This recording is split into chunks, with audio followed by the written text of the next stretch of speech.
everyone, welcome to the workshop how-to video. Today we are going to do this sign with the cross. We've got some letters to stencil on there. So first and foremost, when you get your kit, you're going to get the main piece that's already going to be stained for you. You'll need to go ahead and paint your cross. I went ahead and just did that before I started recording because that's pretty self-explanatory. So once that's finished, I didn't paint the back. Now that I think about it, I probably should because you may see it, but it's gonna be on the wall, so no biggie, but up to you whether you want to paint the back or not. Like I said, I did not. Then you just want to grab some glue. You know, whatever you have will work. If you just got like normal Elmer's glue, that will work. If you've got, you know, some even super glue, maybe a little overkill, but that will work. I'm gonna go ahead and just use some wood glue on it.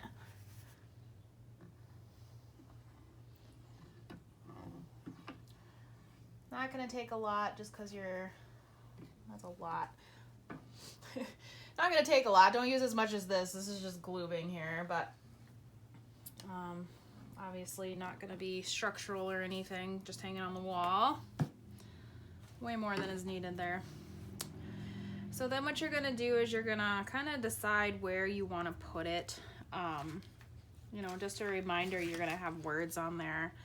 So I kind of decided I wanted to do something like this, and then just making sure I've got the space there. So I think I'm gonna go ahead and put it right about there will be good.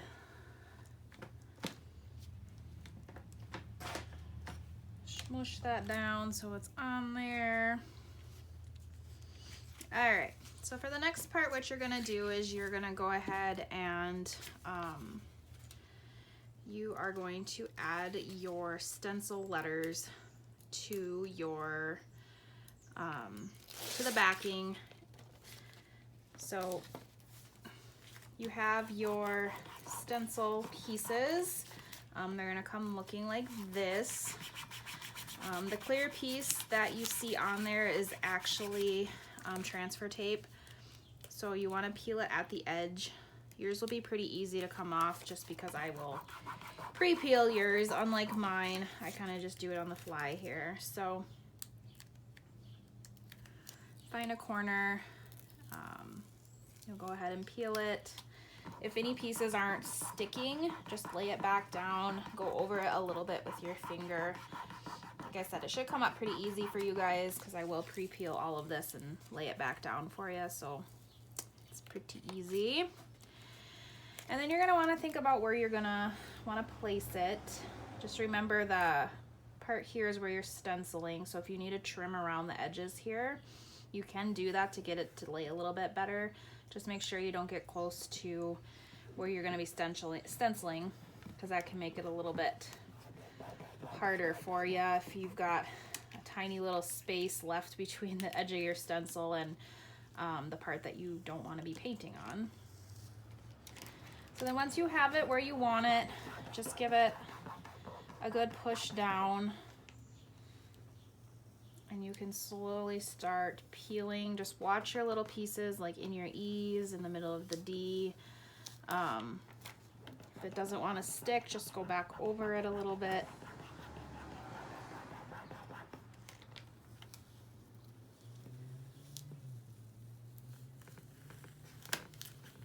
Just like that. I always just give it one good more push on there until you move on to your other pieces. Like I said, your pieces will already have all of the transfer tape on them. I'm just conserving here and using the same piece. When you grab your second piece, it's always a good idea just to give it a good little love rub, just to make sure everything's gonna stick to that transfer tape. Then when you're ready, you just do the same thing again. Grab a corner, start peeling, just make sure everything is sticking and nothing's staying on the blue piece.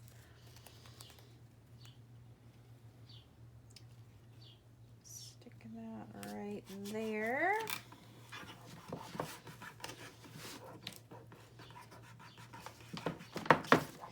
If you're the type of person that likes to measure, absolutely measure your little heart out. You can grab a tape measure, you can just grab like a table, like, you know, just a wooden ruler to measure with if you want to make sure that your words are lining up exactly. I clearly am not that person. Some things I am, but other things I've gotten to be more accepting with just going with the flow, because I feel like even when I do use a ruler, no matter how hard I try, I still feel like it looks crooked. So, all right, so just begin slowly, just watching for like the middle of like your O, this little piece, just making sure everything's sticking.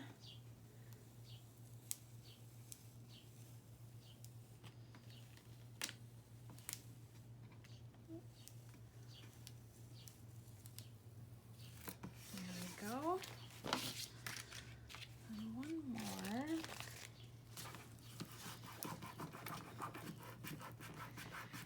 I actually like reusing the transfer tape because I feel like the more you use it, the more it becomes, I don't know, I like it better. I like it when it's a little less sticky.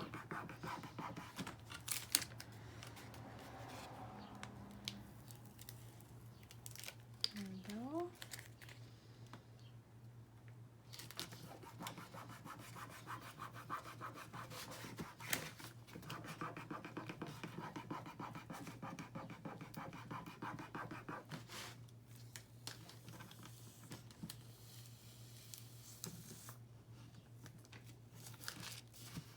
All right, so we've got those all on there.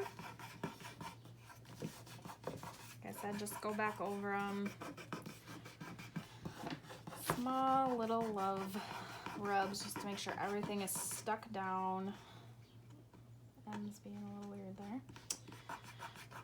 All right, so now that you're ready to paint, you're gonna grab your paint. You can set it out in a dish or wherever you're going to use from.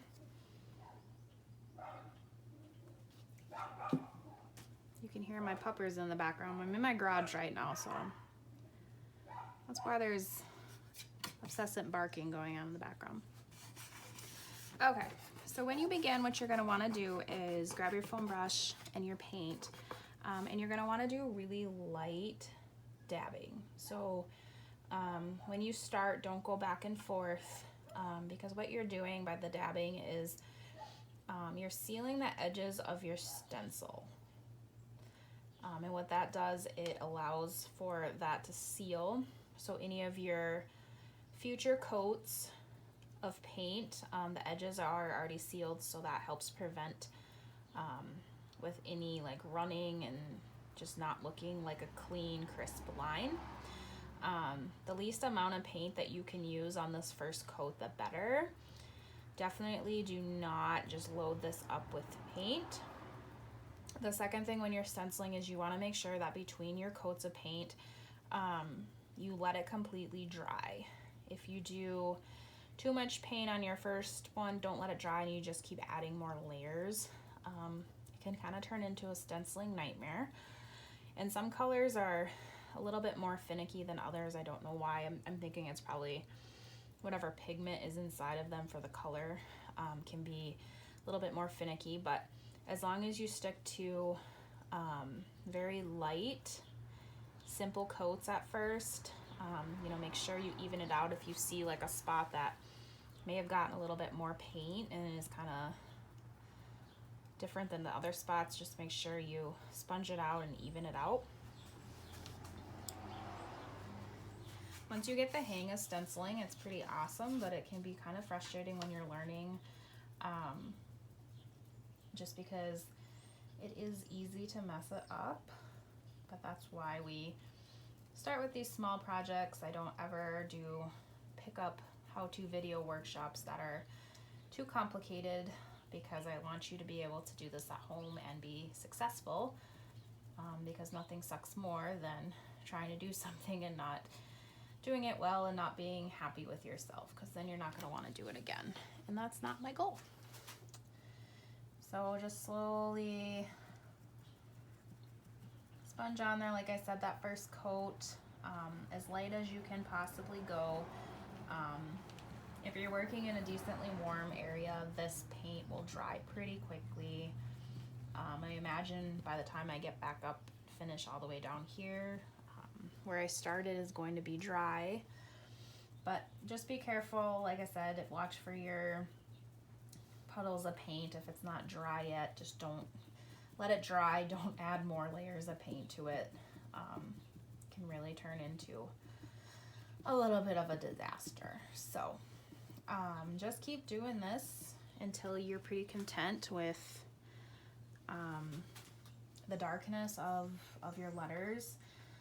If you're gonna want it very pure white, you're gonna have to, or if you're doing a lighter color, you're gonna wanna do a couple coats. If you're doing a darker color, you may need less coats. If you wanna leave it a little rustic, that's never a bad look. That would just be less coats so that you can kind of see some of the pattern and the color underneath. Then you would just do less coats.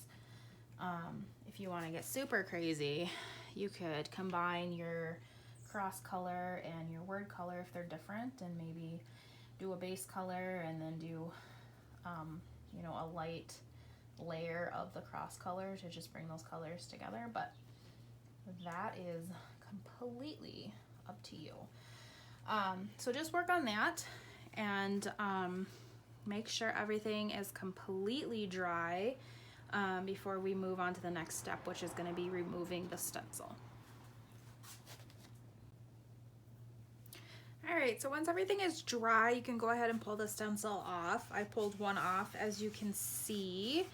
You just, like I said, you want to make sure everything is good and dry, and then you just grab a corner and you're just going to want to pull up slowly.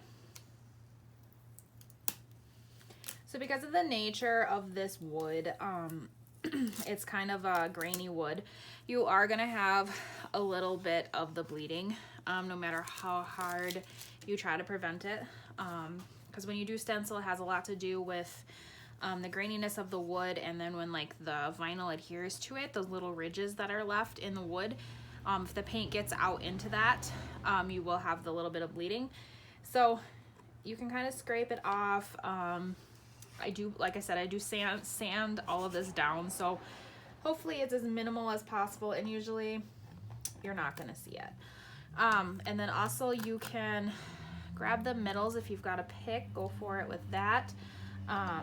You can use your fingers as well. I don't have any nails right now, so I'm not going to, but or if you've got tweezers, if you're doing these projects pretty regularly from me with the vinyl, you can pick up a set of like these little picks at Harbor Freight for like, I think they were like $3 for a set of them. So if you are doing these stenciling projects pretty regularly, that might be something you want to grab.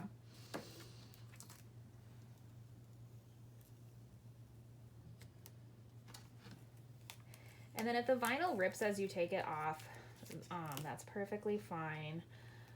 This is not something you're going to be reusing. It's a one-time use only. So just your main goal is just to get it off of there.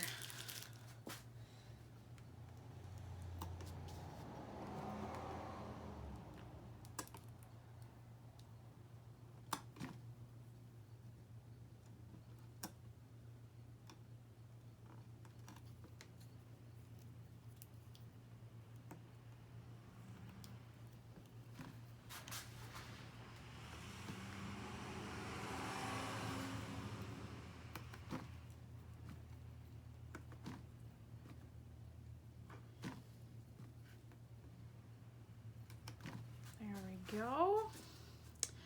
So there you go. You are all done. You can hang it up on the wall. I would obviously give it a little bit of time just to make sure that your cross is good and on there.